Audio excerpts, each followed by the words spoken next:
Dès le matin, la file d'attente pour monter dans le train.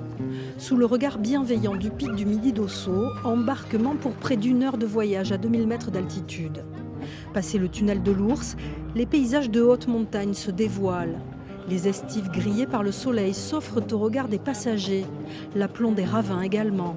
Les troupeaux cherchent leur nourriture, les marmottes jouent à cache-cache. Un ravissement pour chaque visiteur. Je suis vraiment enthousiaste, même si je dois avouer que j'ai aussi un peu peur que le train déraille. Mais en dehors de ça, je suis surtout surpris par ces paysages époustouflants. De pouvoir voir la nature, voir les marmottes qui étaient sur le bord, après voir les vaches, les moutons, voilà, donc non. Les paysages étaient magnifiques et c'est vrai que vu que je suis anglaise en Angleterre, on n'a pas ce genre de paysages, donc franchement, c'était super. À la gare d'arrivée, Enzo prépare son train pour le retour. Depuis 2 saisons, il conduit sa locomotive du matin au soir et transporte ainsi 70 passagers à chaque trajet. Il y a beaucoup de monde là aujourd'hui, on est sur une très grosse journée, si ce n'est la plus grosse journée de la saison.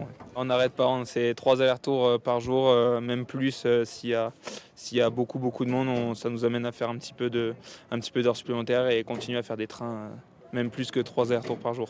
Dès 8 h du matin, un train part toutes les demi-heures jusqu'au soir. Depuis l'ouverture au mois de mai, plus de 90 000 personnes ont grimpé dans les wagons jaunes, 3 000 pour la seule journée du 15 août. Depuis le début de son exploitation touristique en 1932, le petit train d'Artoust voit sa fréquentation croître, surtout en période de forte chaleur. La montagne est devenue une zone refuge pour la fraîcheur. Donc les gens viennent chercher en altitude, vous avez vu, il fait 40 degrés dans le bas des vallées. Ici, on n'atteint pas les 30 degrés, il y a toujours de l'air, c'est très agréable. Et notamment la clientèle espagnole qui vient chercher de la fraîcheur dans les Pyrénées.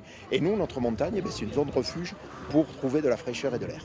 Le chemin du retour est tout aussi vertigineux et majestueux. Le petit train d'Artoust mérite bien ses galons d'attraction phare de la vallée d'Ossau.